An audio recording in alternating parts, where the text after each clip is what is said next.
En måde at støtte elever med autisme og generelt klasser, hvor der er børn med autisme, er ved at gøre brug af piktogrammer.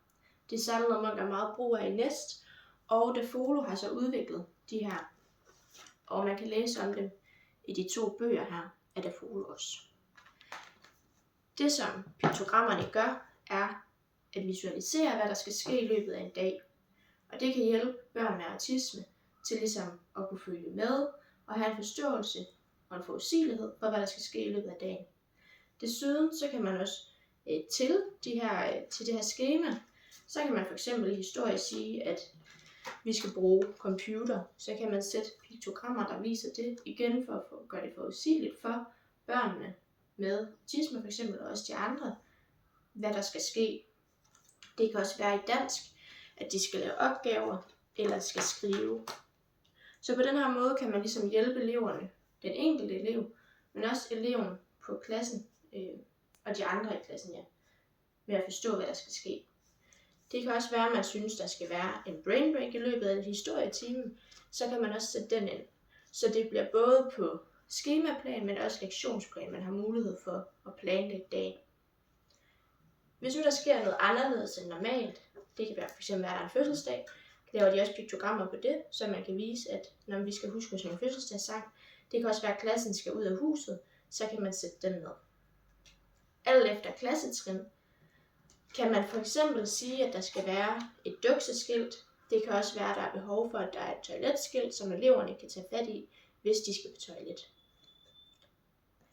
Men det skifter meget fra alderstrin til alderstrin. De små klasser vil generelt have et behov for, at der er mange af de her piktogrammer, og også at der er nogle gode tegninger på, så alle ligesom kan forstå, hvad det er, der sker.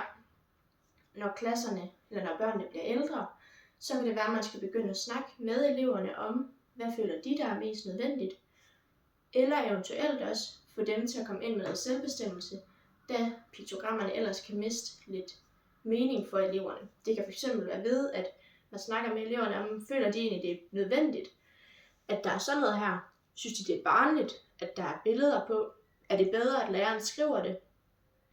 Eventuelt også, at eleverne selv skal sætte skiltene op. Måske at det er duksechancen, så de ligesom selv kommer ind over det. Og det er ikke altid kun af læreren eller pædagogerne, der står for det.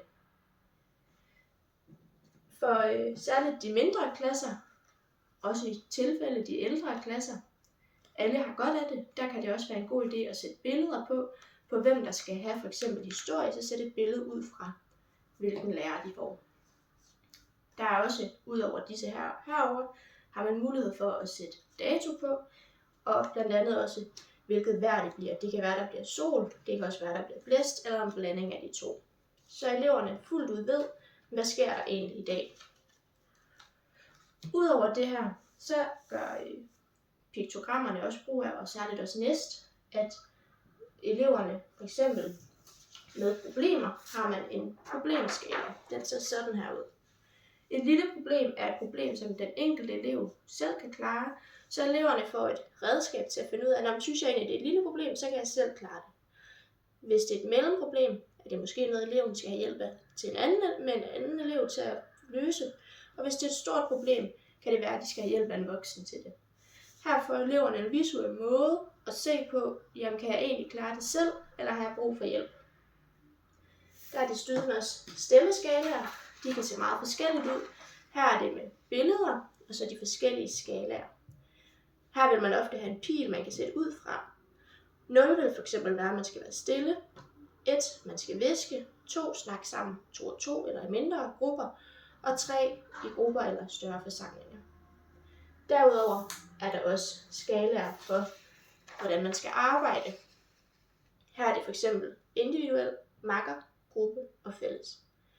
Og ved at gøre brug af alle de her ting, og der er også mange andre piktogrammer, kan man ligesom tilrettelægge dagen for børn med autisme og andre børn. Alle børn har umiddelbart godt af det. Det gør i hvert fald ikke noget dårligt. Og hjælpe det enkelte barn, men også klassen, da klassen får en bedre forståelse af sammen, hvad der skal ske, og der er ikke nogen børn, der bliver udstillet, fordi det sker for hele klassen. Så dermed kan man hjælpe børn med autisme ved blandt andet at gøre brug af Nest og de her piktogrammer, som passer godt ind i Nest.